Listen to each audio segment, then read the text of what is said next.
안녕하십니까? 인생의 복잡한 문제들을 말씀으로 단칼에 해결해주는 김종근 목사의 쾌도 남마입니다.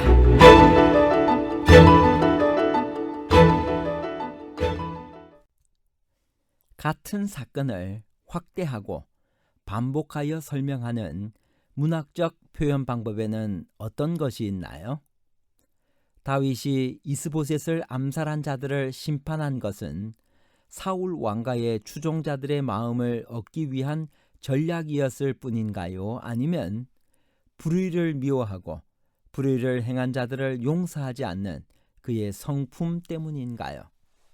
전략과 성품에 관한 복잡한 문제를 하나님 말씀의 가르침으로 명쾌하게 해결해 드리겠습니다. 이스라엘의 실권자였던 아브넬이 다윗을 방문하던 중 헤브론에서 죽임을 당했다는 소식은 온 이스라엘과 이스보셋에게 어떤 영향을 끼쳤나요?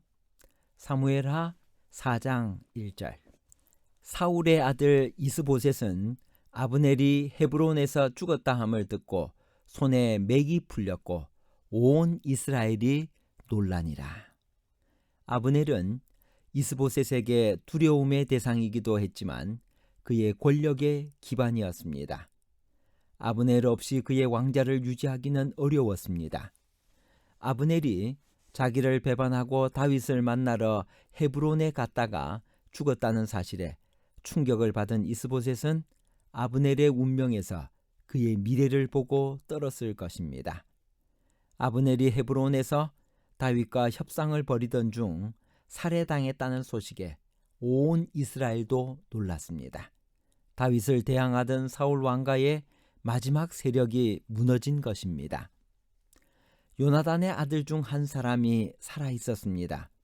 그는 왜 다리를 절게 되었으며 후에 다윗과 어떤 관계를 가지게 되나요?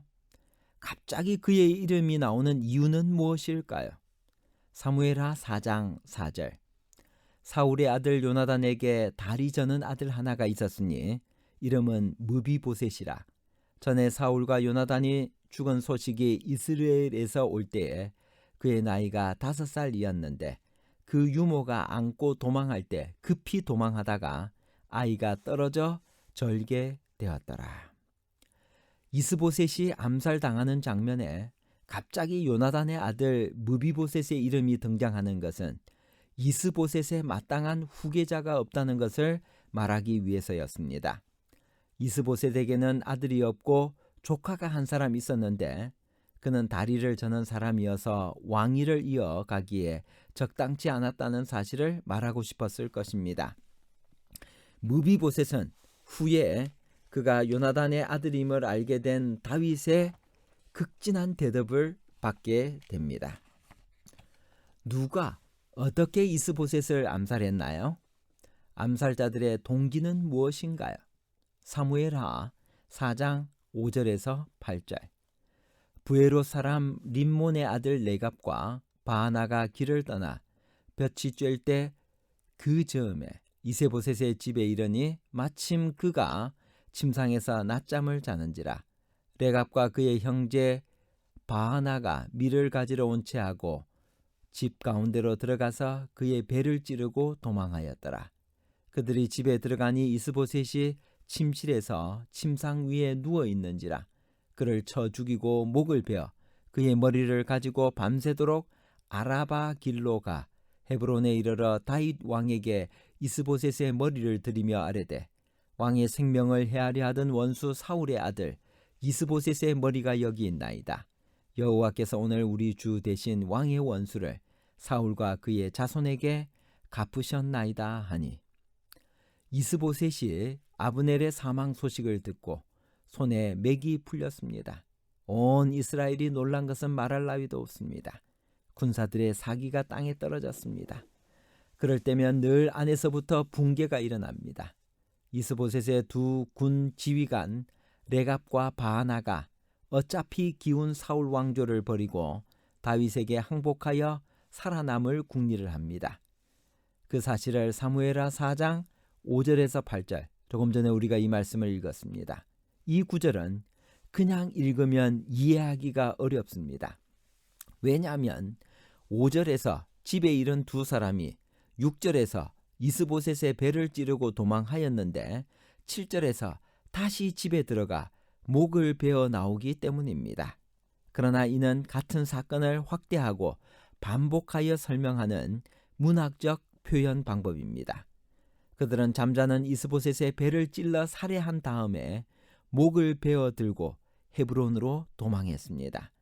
레갑과 바하나는 다윗에게 이스보셋의 머리를 바치며 여호와께서 오늘 우리 주 대신 왕의 원수를 사울과 그 자손에게 갚으셨나이다 라고 말했습니다.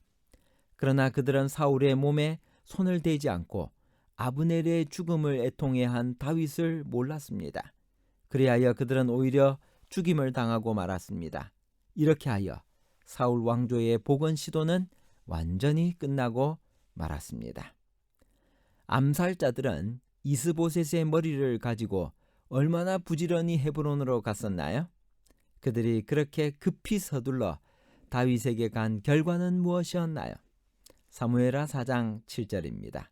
그들이 집에 들어가니 이스보셋이 침실에서 침상 위에 누워 있는지라 그를 쳐 죽이고 목을 베어 그의 머리를 가지고 밤새도록 아라바 길로 가. 그들은 밤새도록 아라바 길로 달려 헤브론의 다윗에게 갔습니다. 아라바 길은 이스보셋의 근거지였던 마하나임에서 헤브론으로 가는 지름길이었고 약 95km나 되는 거리입니다. 레갑과 바하나는 군장들이었기에 말을 타고 전속력으로 달렸을 것입니다. 그들은 다윗의 칭찬을 받고 상을 받을 기대에 부풀어 있었습니다.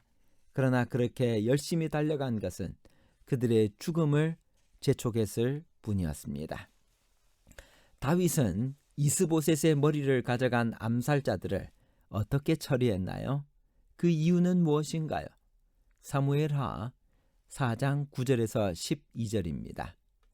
다윗이 부에롯 사람 림몬의 아들 레갑과 그의 형제 바하나에게 대답하여 그들에게 이르되 내 생명을 여러 환난 가운데서 건지신 여호와께서 살아계심을 두고 맹세하노니 전에 사람이 내게 알리기를 보라 사울이 죽었다 하며 그가 좋은 소식을 전하는 줄로 생각하였어도 내가 그를 잡아 시글락에서 죽여서 그것을 그 소식을 전한 가품으로 삼았거든.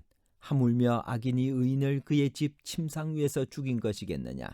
그런즉 내가 악인의 피 흘린 죄를 너희에게 갚아서 너희를 이 땅에서 없이 하지 아니하겠느냐 하고 청년들에게 명령하매 곧 그들을 죽이고 수족을 베어 헤브론 목가에 매달고 이스보셋의 머리를 가져다가 헤브론에서 아브넬의 무덤에 매장하였더라. 이스보셋의 죽음으로 최대의 걸림돌이 사라진 셈이지만 다윗은 그 소식에 기뻐하지 않았습니다. 그는 그 주인을 죽인 악한 반역자들의 도움으로 왕이 되기를 원치 않았습니다. 다윗에게는 언제 왕이 되느냐가 중요한 것이 아니라 어떻게 왕이 되느냐가 더 중요했습니다. 그는 하나님의 방법으로 하나님께서 인정하시는 왕이 되고 싶었습니다. 결론입니다. 첫 번째, 사무엘하 4장 5절에서 집에 이른 두 사람이 6절에서 이스보셋의 배를 찌르고 도망하였는데 7절에서 다시 집에 들어가 목을 베어 나온 것은 같은 사건을 확대하고 반복하여 설명하는 문학적 표현 방법이기 때문입니다. 둘째, 다윗이 이스보셋을 암살한 자들을 심판한 것은 사울 왕가의 추종자들의 마음을 얻기 위한 전략이 아니라 불의를 미워하고 불의를 행한 자들을 용서하지 않는 그의 성품 때문입니다. 셋째, 다윗에게는 언제 왕이 되느냐가 중요한 것이 아니라 어떻게 왕이 되느냐가 더 중요했습니다. 그는 하나님의 방법으로 하나님께서 인정하시는 왕이 되고 싶었습니다. 다윗의 행동에서 우리가 배울 수 있는 교훈은 무엇일까요? 그것은 수단과 방법을 가리지 않고 왕이 되기를 원치 않고 하나님의 뜻에 따라 왕이 되기를 원했던 것입니다. 사람의 추천이 아니라 하나님께서 인정하시는 왕이 되고 싶었던 것입니다. 여러분, 오늘 우리는 언제 왕이 되느냐 이런 데 관심을 가지기보다 어떻게 왕이 되느냐에 관심을 가졌던 다윗의 모습 속에서 오늘 우리의 신앙의 모습을 살펴보며 어떻게 살아갈지를 다시 한 번 더 결심하는 귀한 하루가 되기를 간절히 바랍니다. 감사합니다.